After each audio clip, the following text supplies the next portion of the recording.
When you get all this figured out, when you're working on your strategy, you also have to consider the timeline. This mainly depends on the complexity of the rebrand. So, how much did you change? And the size of your business.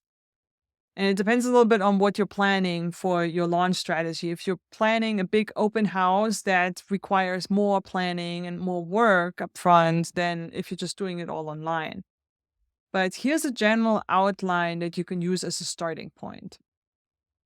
So, I'm going to assume that you already went through the rebranding process itself and you have a new logo, you have colors, you have fonts, etc.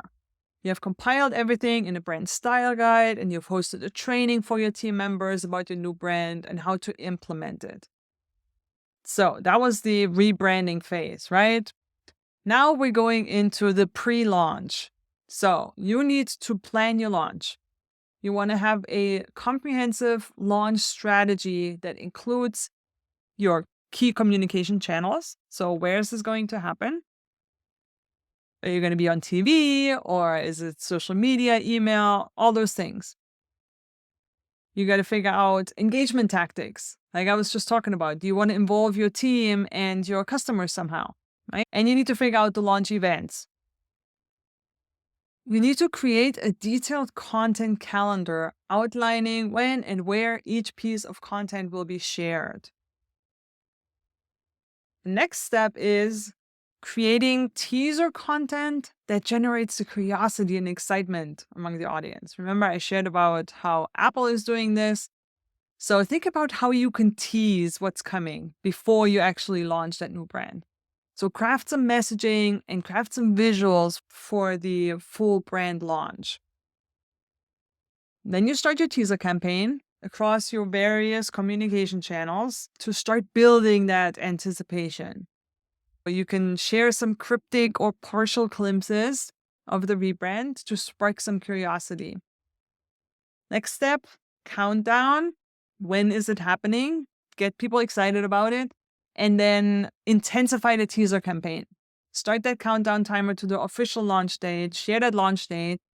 If you have an event, you start sharing and talking about the event. Use sneak peeks and engaging content to maintain that excitement. So this is building up excitement until it's actually launch week and your official brand launch is happening. So you're going to unveil your new brand identity, your new messaging and visual elements. And this content, you want to have this content planned out. This is not something that you do on the fly.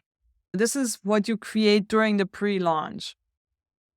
If you host a launch event, it could either be virtual or in person, and you're going to showcase that new brand that you have. And then in the post-launch phase, so after the launch, you will continue to release content that provides in-depth insights into the rebranding process, what you did and why you did it. And you encourage the audience to engage through interactive campaigns, through social media, involving them in the rebranding process like I was talking about. Just taking the rebranding a little bit further by including them.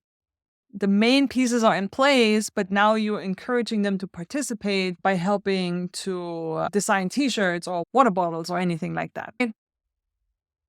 And at the end, you want to also collect feedback from your customers, from your employees and stakeholders, anybody that's involved, and analyze engagement metrics. And then it will tell you how successful the launch was.